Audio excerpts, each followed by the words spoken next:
Olá, meus caros, vamos lá, vamos retomar o nosso curso de questões de processo civil, vamos para a questão 57. Vem comigo, tá aí, ó, questão 57, dizendo o seguinte: em relação à audiência de conciliação ou de mediação, é correto afirmar, item A, a audiência não será realizada se qualquer das partes, ainda que isoladamente, já está errado, né? De maneira expressa ou tácita, é errado de novo, manifestar seu desinteresse na composição consensual. Errado a assertiva A. Vejam, pessoal, conforme eu disse na questão anterior, se o direito material discutido admitir autocomposição, o juiz é obrigado a marcar esta audiência. Esta audiência preliminar que o juiz marcará poderá ser desmarcada desde que ambas as partes, autor e réu, manifestem vontade expressamente nesse sentido, tá? Então não é manifestação de vontade tácita, tem que ser expressa. O autor fará isso numa petição inicial, na sua petição inicial, e o réu numa petição simples apresentada no protocolo da secretaria. Vem comigo, B de bola, as partes devem estar acompanhadas por seus advogados ou defensores, podendo constituir representantes por meio de procuração específica com poderes para negociar e transigir. Assertiva correta.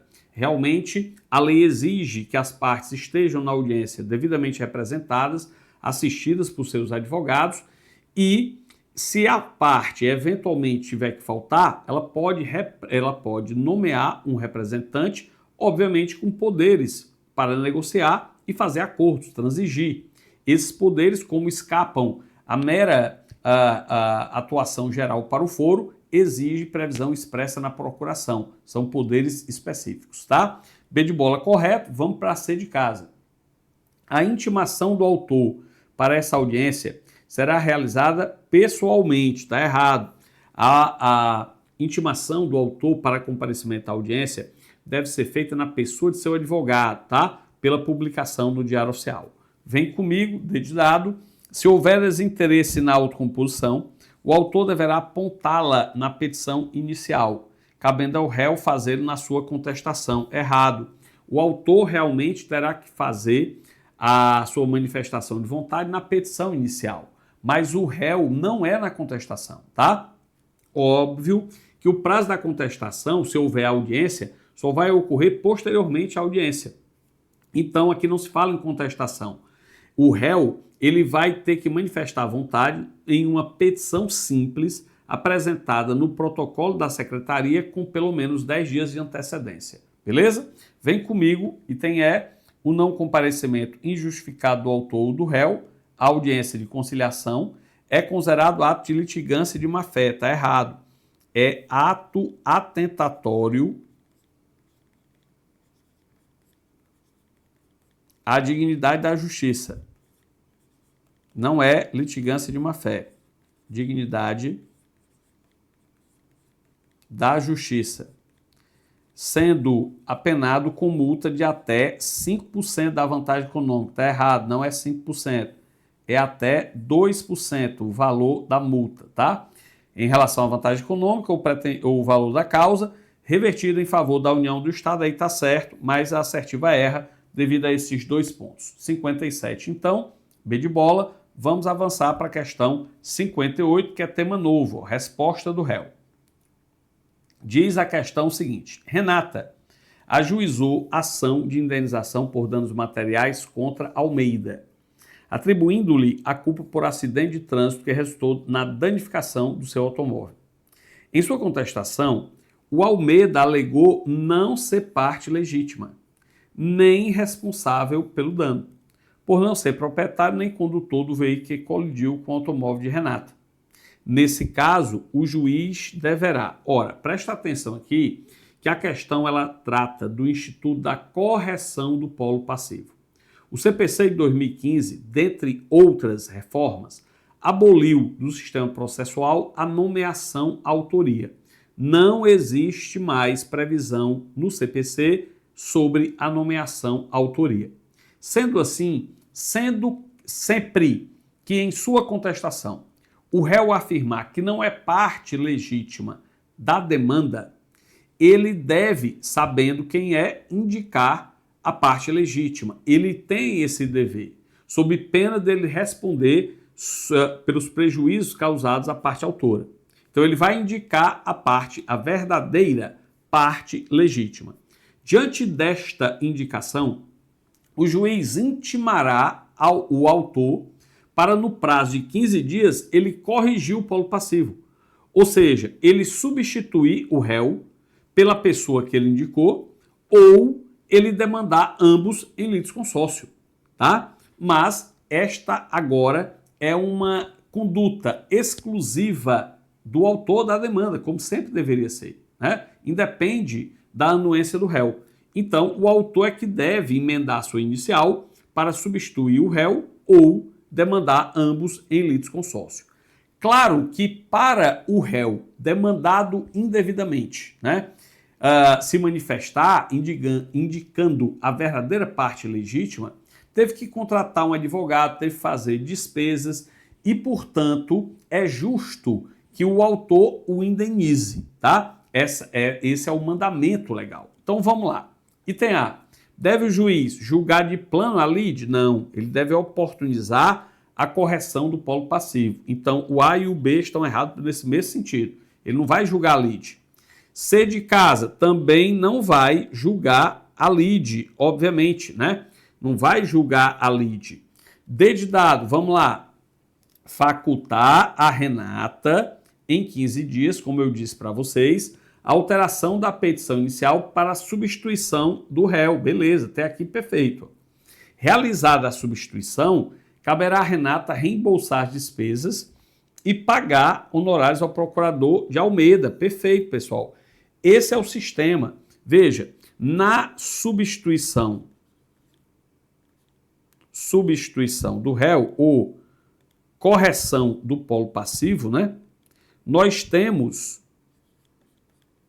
substituição do réu, nós temos aqui um prejuízo indevido ao réu, sem culpa dele, por conduta do autor, ele, obviamente, teve que efetuar despesas. Então, deve haver realmente reembolso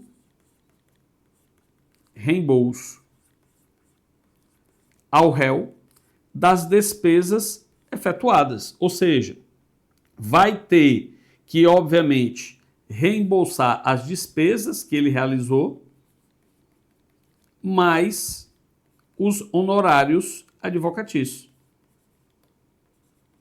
ao advogado do réu, né? Veja que esses honorários, eles serão fixados entre 3 e 5 a 5%, né? Sobre o valor da causa, beleza? E se esse valor for irrisório, aí o código determina a adoção da fixação por equidade do juiz, beleza? Mas C de casa aqui é a nossa resposta, D de dado, melhor dizendo, é a nossa resposta. O item E erra porque ele diz que não haverá reembolso, o que torna a assertiva errada, né? Vamos para a questão 59.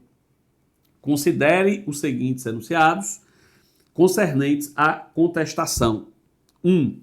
Em obediência ao princípio da eventualidade, incumbe ao réu alegar na contestação toda a matéria de defesa, expondo as razões de fato e de direito com que impugna o pedido do autor e especificando as provas que pretende produzir. Assertiva correta. Ora, pessoal, a contestação é peça essencial de defesa do réu.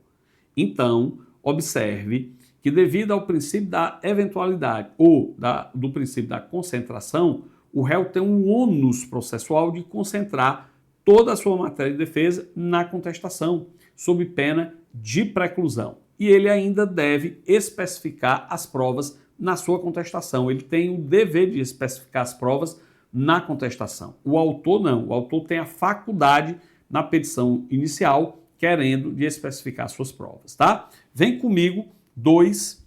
Alegando o réu na contestação ser parte ilegítima ou não ser o responsável pelo prejuízo invocado, o juiz facultará ao autor em 15 dias a alteração da petição inicial para a substituição do réu. Acabamos de ver ele está falando aqui da correção do polo passivo, né? Na questão anterior nós vimos isso e, portanto, a assertiva 2 está correta. 3.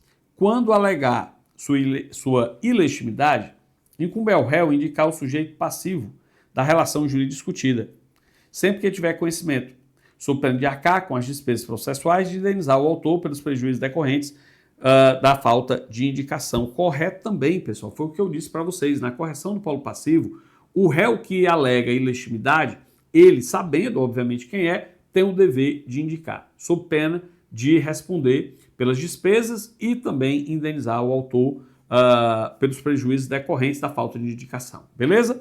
Vem comigo, vamos para a próxima, inciso 4. Incumbe ao réu manifestar-se precisamente sobre as alegações de fato e de direito constantes na petição inicial. Em obediência ao ônus da impugnação especificada dos fatos, que só admite exceções à contestação oferecida pelo defensor público ou pelo curador especial. Tá errado aqui, pessoal. Veja, realmente, deixa eu ver aqui, realmente nós teremos o seguinte, deixa eu até abrir aqui um slide para vocês, vou fazer aqui. De fato, pessoal, cuidado. O princípio da impugnação específica ou especificada da matéria fática diz o seguinte: o réu tem o ônus processual em sua contestação de refutar, de impugnar um a um todos os fatos apresentados pelo autor em sua inicial, sob pena de serem considerados verdadeiros os fatos não impugnados. Agora, o princípio da impugnação especificada dos fatos não enseja uma regra absoluta. Obviamente que existem exceções, e é isso que nós vamos saber. Vem aqui comigo, por favor. Eu vou chamar sua atenção para esse ponto. Atenção. Princípio da impugnação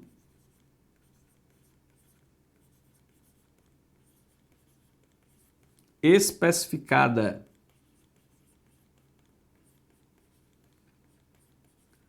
da matéria fática.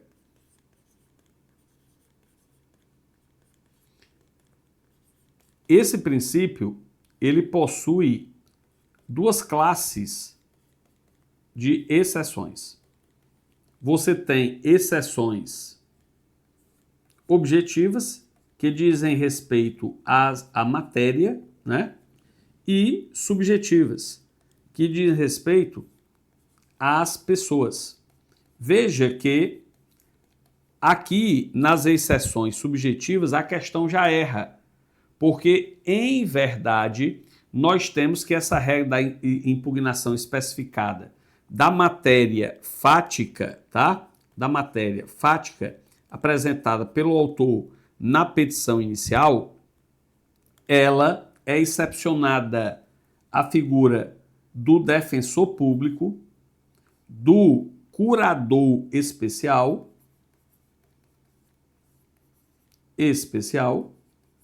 mas também do advogado dativo. Advogado dativo, beleza? Agora, existem exceções objetivas, quando, por exemplo, não for admissível confissão. Quando o fato não for, quando em relação ao fato não for admissível confissão, não existe a presunção de veracidade, tá? É uma exceção objetiva. Também é exceção objetiva quando a petição inicial não estiver acompanhada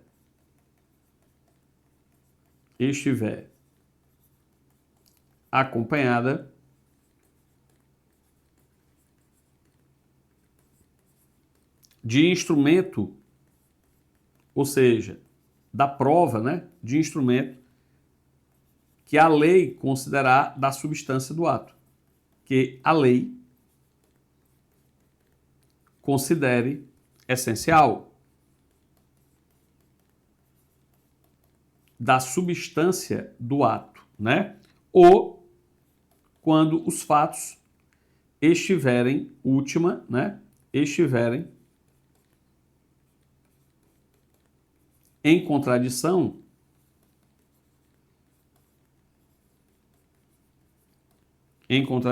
com a defesa,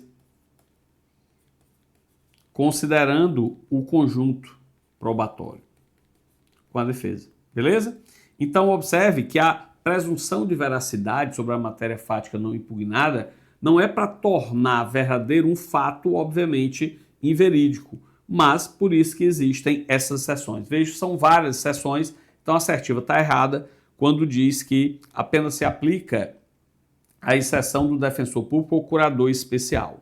E o último item, o item 5, diz assim: depois da contestação, só é lícito ao réu deduzir novas alegações quando relativas a direito ou a fato superveniente. Está errado também, tá? Veja, o réu, obviamente que ele pode apresentar, após a contestação, o direito ou fato superveniente. Claro, ele não tem nem bola de cristal para saber o que é que acontece no futuro. Então ele pode, obviamente, alegar o fato ou direito superveniente quando ele acontecer, né?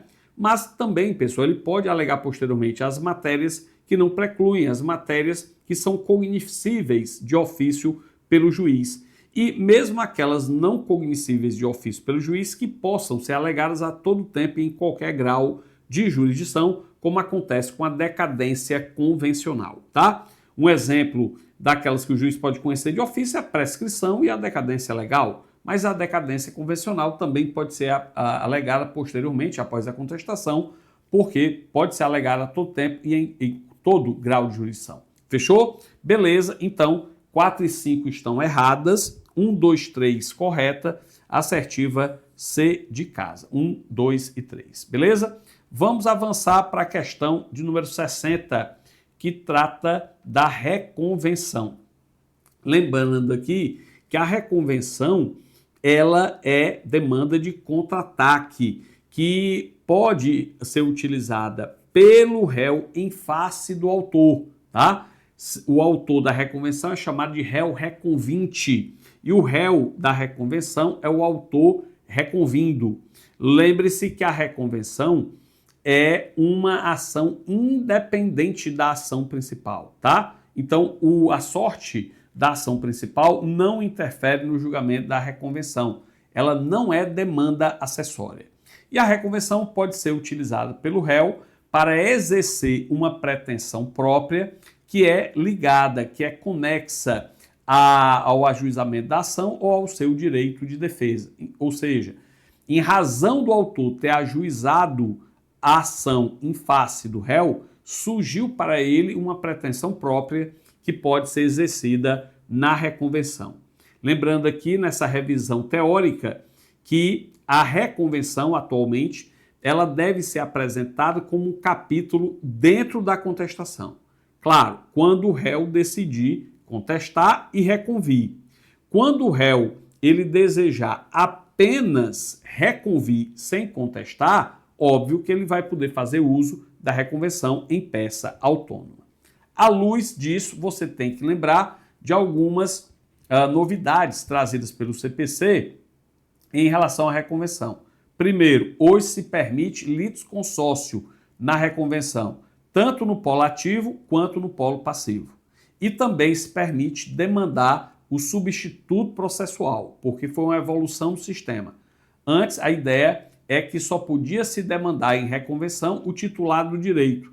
Como o substituto processual não era o titular, não caberia reconvenção em face dele. Hoje se admite, tá? Vem comigo, questão número 60, diz assim: a reconvenção, item A, dispensa a atribuição de valor à causa. Claro que não. Em toda causa deve ser dado um valor, pessoal. E a reconvenção é uma demanda própria, autônoma, por isso que tem que ser dado valor à causa. Vem comigo, B de bola. Pode ser proposta apenas pelo réu contra o autor. Acabamos de ver que uma das grandes novidades é a presença do litisconsórcio. Então, o réu pode demandar em face do autor em litisconsórcio com terceira pessoa, o que torna a assertiva errada. C de casa, não leva, se improcedente, a condenação em honorários advocatícios, os quais são devidos apenas pela procedência do pedido principal, não como qualquer outra demanda. Obviamente que haverá condenação em honorários se procedente ou improcedente o pedido na decisão judicial. Vem comigo, D de dado, só pode ser proposta se oferecida contestação. Não. Acabei de dizer para vocês nessa revisão teórica que se o réu quiser contestar e reconvir, aí sim ele vai ter que apresentar a reconvenção dentro da contestação. Mas ele pode só reconvir, obviamente apresentando em peça autônoma. E por último, prossegue, mesmo que ocorra causa extintiva, que impeça o exame de mérito da ação principal, correto? Como eu disse para vocês, a reconvenção é demanda autônoma à ação principal, beleza? Então, vem comigo, 60 é de elefante, vamos para a questão 61. A homologação da desistência da ação. Presta atenção aqui que a desistência ocorre quando o autor ele abre mão de sua pretensão, obviamente ele desiste da demanda de exercer a sua pretensão em favor do réu, né? Então ele desiste da ação ajuizada. Preste atenção que a homologação da desistência deve ocorrer por sentença judicial, extinguindo o processo sem julgamento de mérito, tá? A desistência, ela pode ser apresentada antes da contestação ou depois da contestação, sempre até a prolatação da sentença pelo juiz. Se ela for apresentada pelo autor antes da contestação, independe da anuência do réu e após a contestação, depende de sua anuência. Beleza? Vem comigo, questão 61 diz assim: a homologação da desistência da ação, item A, pode ser apresentada somente até a contestação. Não. Pode ser apresentada somente até a sentença, tá? Se for até a contestação, independe da anuência do réu. Após a contestação, depende da vontade dele. B de bola, faz coisa julgada material, tá errado. Faz coisa julgada formal, porque, como eu disse, extingue o processo sem julgamento de mérito. C de casa, não resolve o mérito e impõe ao desistente o dever de arcar com as despesas, claro, né? Não resolve o mérito e quem desistir, o autor que desistir, vai pagar as despesas. D de dado, obsta o prosseguimento da reconvenção. Não. Como eu já disse para você, reconvenção não é demanda acessória e, portanto, independe do resultado da ação principal. Item E, deve ser precedida de anuência do réu, ainda que revel. Item E, pessoal, tá errado, tá? Tá errado. Veja, se o réu contestou qualquer oferecimento de desistência para ser homologado pelo juiz, depende da anuência dele. Se o réu é revel, ele demonstrou desinteresse na demanda, então independe da anuência do réu, porque o limite para a anuência do réu é o oferecimento da contestação. Fechou? 61, vem comigo, temos C de casa. Vamos para a questão 62. O Manuel oferece no 5º dia contestação em uma ação de cobrança. Então ele ofereceu a contestação no 5º dia, tá? Lembrando que inicialmente são 15 dias para contestar. Contra ele proposta. Posteriormente, ainda dentro dos 15 dias para a defesa, apresenta petição complementando suas razões, tá? Com argumento outros que havia esquecido de exteriorizar. Essa conduta, vamos lá, presta atenção aqui, pessoal. Deixa eu voltar aqui, pronto. Note. Veja você que a parte, através do seu advogado, tem 15 dias para contestar, para interpor recurso, para impugnar, enfim, né, para embargar. E é muito importante que ela tenha, através do seu advogado, o máximo cuidado para apresentar o seu ato de defesa, ou seu recurso, ou a sua impugnação, no momento que ele considerar aquele ato perfeito, dentro do prazo limite que é de 15 dias. Cuidado com o advogado muito apressado, porque eventualmente ele pode contestar, recorrer e impugnar antes dos 15 dias, como é o exemplo aqui, no 5º dia, e posteriormente tentar emendar aquela contestação ou recurso ou impugnação, porque faltou comentar um ponto importante. Houve pressa e, portanto, lapso no oferecimento do ato processual. Cuidado, porque isso não é possível. Há aqui a chamada preclusão consumativa. Assim que a parte atua, o prazo processual preclui, ele deixa de existir para atuação posterior. Então, cuidado, porque a questão aqui descreve a chamada preclusão consumativa e após não haverá mais a possibilidade de atuação. Então, vamos lá, item A, é possível se ainda estiver no prazo de defesa. Não, está errado. Haverá preclusão e o prazo preclui. Não é possível, tendo ocorrido preclusão, sanção ou punitiva. Está errado, não é preclusão, sanção. É possível, diz o item C, pelo direito da parte, ao contraditório amplo, não sujeita a preclusão, também errado. E o item D diz não é possível, tendo ocorrido preclusão consumativa, que é a nossa resposta. 62, D de dado, é a resposta correta. Vamos para a questão 63. Em relação à reconvenção, está correto afirmar. Item A.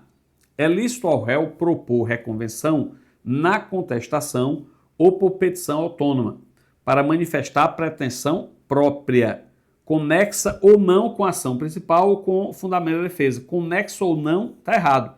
É conexa. Mas essa conexa aqui não é a conexão da competência, é relacionada com a ação principal ou com o fundamento da defesa. Beleza? Então, item A de avião, assertiva, errado. Vamos para B de bola. O réu só pode propor reconvenção de forma condicionada ao oferecimento de contestação ao pedido inicial. Errado. Como eu disse para você, o réu pode apresentar reconvenção independentemente de apresentar contestação em peça apartada, né? C de casa. Se o autor for substituto processual, o reconvinte deverá afirmar ser titular de direito em face do substituído e a reconvenção deverá ser proposta em face do autor, também na qualidade de substituto processual, assertiva, correta, C de casa. Como eu disse para vocês, uma das novidades do CPC é permitir a reconvenção em face do substituto processual, assertiva aqui correta, memorizem essa assertiva, tá?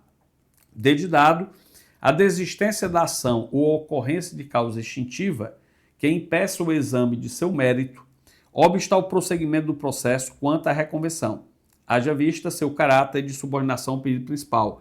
É errado, pessoal. Como a gente viu, a ação principal, o resultado da ação principal não interfere necessariamente no julgamento da reconvenção. São demandas autônomas, não há aqui subordinação entre elas, tá? E o último item, a reconvenção pode ser proposta pelo réu, defeso, porém, o litisconsórcio. Ora, se você prestou atenção naquela revisão teórica que eu fiz aqui com vocês, você sabe que a assertiva está errada, porque uma das novidades atualmente do CPC é possibilitar a reconvenção em litisconsórcio, tanto no polo ativo quanto no polo passivo com terceira pessoa. 63, então, C de casa. Vamos para a questão 64. Questão 64 diz assim: em contestação, incumbe ao réu. Item A. Deixa eu tomar aqui uma água. Alegar toda matéria de defesa, só se permitindo deduzir novas alegações quando competir ao juiz conhecer delas de ofício. Está errado. Mas a gente já viu em outra questão, né? Existem exceções. Uma delas é quanto ao direito ou os fatos supervenientes. Outra é quando o juiz pode conhecer de ofício ou, mesmo quando o juiz não puder conhecer de ofício, se essa matéria puder ser alegada a todo tempo e em qualquer grau de jurisdição. Vem comigo, B de bola, alegar litispendência, que se configura quando se repete a ação que já foi definitivamente julgada. Não. Litispendência significa exatamente no lexo lide pendente, causa pendente de julgamento. Você tem uma primeira causa pendente de julgamento e ajuiza outra demanda idêntica. Quando esta primeira causa já transitou em julgado e você ajuizou outra causa idêntica posterior, haverá o instituto da coisa julgada, tá? Vem comigo, ser de casa, alegar, antes de discutir o mérito, incompetência absoluta e relativa. Esta última por meio de exceção, jamais. Não existe mais exceção de incompetência no sistema processual brasileiro. Então, incompetência absoluta e incompetência relativa devem ser alegadas em preliminar de contestação. Item D, indicar o sujeito passivo da relação jurídica discutida, sempre que tiver conhecimento, quando alegar sua ilegitimidade, sob pena de arcar com as despesas processuais e indenizar o autor pelos prejuízos decorrentes da falta de indicação assertiva correta, como a gente já viu em outras questões, né? Aqui, dentro da lógica da correção do polo passivo. E o item E, levantar a existência de convenção de arbitragem, que também pode ser conhecida de ofício pelo juiz, assertiva errada. Existem duas matérias preliminares que o juiz não pode conhecer de ofício. É exatamente a incompetência relativa e a convenção de arbitragem. Elas devem necessariamente ser alegadas pelo réu em sua contestação. Com isso, terminamos esse bloco e aí a gente volta com uma pequena aula depois para resolver as duas últimas questões que eu programei para vocês. Forte abraço, até logo!